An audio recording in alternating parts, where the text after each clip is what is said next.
आइए पता लगाने की कोशिश करते हैं कि अगर मैं 4/3 में से सब्ट्रैक्ट करती हूँ 1/5 तो मुझे क्या मिलता है।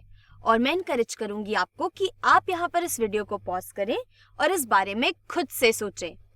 तो यहाँ पर जो हमारे डिनोमिनेटर्स हैं ये अलग अलग हैं, इसलिए इन दोनों फ्रैक्शंस को सब्ट्रैक्ट करने के लिए हमें इन दोनों फ्रैक्शंस को ऐसे फ्रैक्शंस में लिखना होगा जहां इनके डिनोमिनेटर्स कॉमन हो। तो 3 और 5 का कॉमन डिनोमिनेटर निकालने के लिए हम इनके ऐसे मल्टीपल्स लेंगे जो कि यहाँ पर इन दोनों से डिविजिबल हो। तो 5 हमारा बड़ा नंबर है, इसलिए मैं 5 को ले लूंगी और मैं इसके मल्टीपल्स के बारे में सोचती जाऊंगी। और मुझे अगर कोई भी ऐसा मल्टीपल मिलेगा जो कि 3 और 5 दोनों से डिविजिबल होगा तो वो हमारा कॉमन डिनोमिनेटर हो सकता है। और हम कोशिश करेंगे कि हम इनके लीस्ट कॉमन मल्टीपल को ले सकें। तो लीस्ट कॉमन मल्टीपल लेने से जो हमारी कैलकुलेशंस हैं वो थोड़ी आसान हो जाती हैं, इसलिए हम इसके सबसे छोटे कॉमन मल्टीपल के बारे में सोचेंगे। तो चलिए शुरू करते हैं।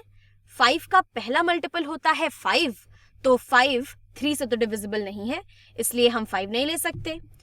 5 का दूसरा मल्टीपल होता है 10, तो 10 भी 3 से कंप्लीटली डिविजिबल नहीं होता है, इसलिए हम 10 भी नहीं ले सकते। 5 का तीसरा मल्टीपल होता है 15, तो 15 3 और 5 दोनों से कंप्लीटली डिविजिबल है, तो 15 हमारा कॉमन डिनोमिनेटर हो सकता है। इसका मतलब है कि हमें यहाँ पर दो ऐसे फ्रैक्शंस लिखने हैं जिनके की डिनोमिनेटर्स 15 के बराबर हों।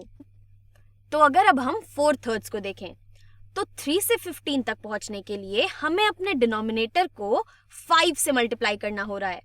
3 टाइम्स 5 होता है 15 के बराबर, और क्योंकि हम ये चीज अपने डिनोमिनेटर में कर रहे हैं इसीलिए ये हमें अपने न्यूमरेटर में भी करना होगा, ताकि हमारे इस फ्रैक्शन की वैल्यू में कोई भी चेंज ना आए, ताकि ये दोनों फ्रैक्शंस सेम चीज को रिप्रेजेंट करें।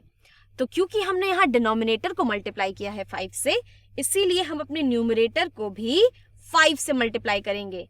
तो 4 टाइम्स 5 ये हो जाता है 20 के बराबर।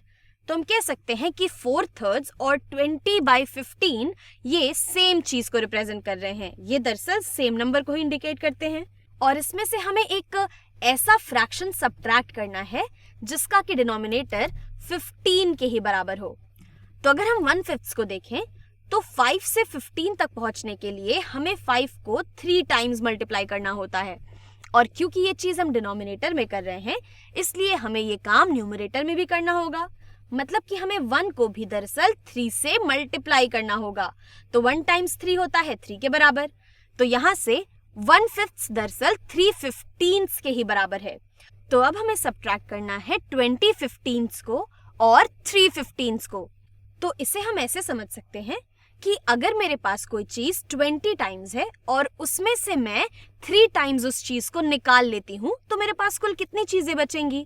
यानी कि अगर मेरे पास 20 टाइम्स 1/15 है और मुझे उसमें से 3 टाइम्स 1/15 निकाल लेना है तो मेरे पास बचना चाहिए 20 माइनस 3/15, यानी कि 20 माइनस 3 होता है 17 के बराबर। तो ये हो जाएगा 17/15 के बराबर।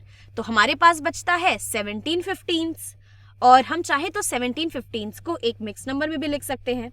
तो 15 जाता है 17 में एक बार कंप्लीटली, और रिमाइंडर बचता है हमारे पास 17 माइनस 15, 2 रिमाइंडर बचता है। तो हमारे पास बचता है 2 आउट ऑफ 15। तो हम कह सकते हैं कि 4/3 माइनस 1/5 ये बराबर है 1 and 2/15 के। चलिए एक और एग्जाम्पल करते हैं। इस बार हम सब्ट्रैक्ट करेंगे। इस बार मुझे सब्ट्रैक्ट करना है 7/10 को। मुझे 7/10 में से घटाना है 5/8 को। मुझे 5/8 घटाने हैं यहाँ पे। तो यहाँ पर फिर से हमारे पास दो अलग अलग डिनोमिनेटर हैं और हम यहाँ पर इनके कॉमन डिनोमिनेटर का पता लगाने की कोशिश करेंगे। तो फिर से हम यहाँ पर इन दोनों का बड़ा वाला नंबर ले लेते हैं। तो मैं 10 ले लूंगी और मैं 10 के मल्टीपल्स के बारे में सोचती जाऊंगी, और जब तक मुझे कोई ऐसा मल्टीपल नहीं मिलेगा जो कि इन दोनों से डिविजिबल होगा तब तक हम इनके मल्टीपल्स के बारे में सोचते रहेंगे। तो 10 का पहला मल्टीपल है 10, जो कि 10 से तो डिविजिबल है लेकिन 8 से कंप्लीटली डिविजिबल नहीं है, तो इसलिए 10 नहीं हो सकता। 10 का दूसरा मल्टीपल है 20, तो 20 10 से डिविजिबल है लेकिन 8 से डिविजिबल नहीं है कंप्लीटली, इसलिए 20 भी नहीं हो सकता। तो 10 का तीसरा मल्टीपल है 30, तो 30 10 से तो कम्प्लीटली डिविजिबल है, लेकिन 8 से कम्प्लीटली डिविजिबल नहीं है, इसलिए हम 30 भी नहीं ले सकते। और 10 का चौथा मल्टीपल होता है 40। तो अगर हम 40 की बात करें तो 40 10 से कम्प्लीटली डिविजिबल है और 8 से भी कम्प्लीटली डिविजिबल होता है 40, यानी कि 8 टाइम्स 5 40 के बराबर होता है। तो हम कह सकते हैं कि 10 और 8 का कॉमन डिनोमिनेटर हम 40 ले सकते हैं। तो हमें 7/10 को एक ऐसे फ्रैक्शन में लिखना है जिसका कि डिनोमिनेटर 40 के बराबर हो। तो हमें 10 से 40 पर पहुंचने के लिए 10 को मल्टीप्लाई करना पड़ता है 4 टाइम्स, और क्योंकि हम ये डिनोमिनेटर में कर रहे हैं अपने, इसलिए अपने न्यूमरेटर को भी हम 4 से मल्टीप्लाई करेंगे। तो 7 टाइम्स 4 ये होता है 28 के बराबर। तो हम कह सकते हैं कि 7 10s और 28 40ths ये सेम नंबर को रिप्रेजेंट कर रहे हैं।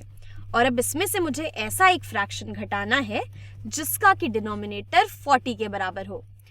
तो 8 से 40 पर पहुंचने के लिए हम 8 को मल्टीप्लाई करते हैं 5 टाइम्स, और क्योंकि ये हम डिनोमिनेटर में कर रहे हैं इसलिए अपने न्यूमरेटर को भी हम 5 से मल्टीप्लाई करेंगे।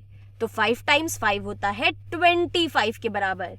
तो अब हमें यहाँ पर 28 40ths में से 25 40ths सब्ट्रैक्ट करना है, और हमें तो पता ही है कि अगर हमारे पास कुछ 40ths हैं और उनमें से कुछ 40ths निकाल देने हैं तो हमारे पास कितने 40ths बचेंगे। तो यहाँ से हमारे पास बच जाएंगे 28 माइनस 25 40ths। तो 28 माइनस 25 होता है 3 के बराबर। तो हम कह सकते हैं कि 7 10s माइनस 5 8s 3 40ths के बराबर होते हैं।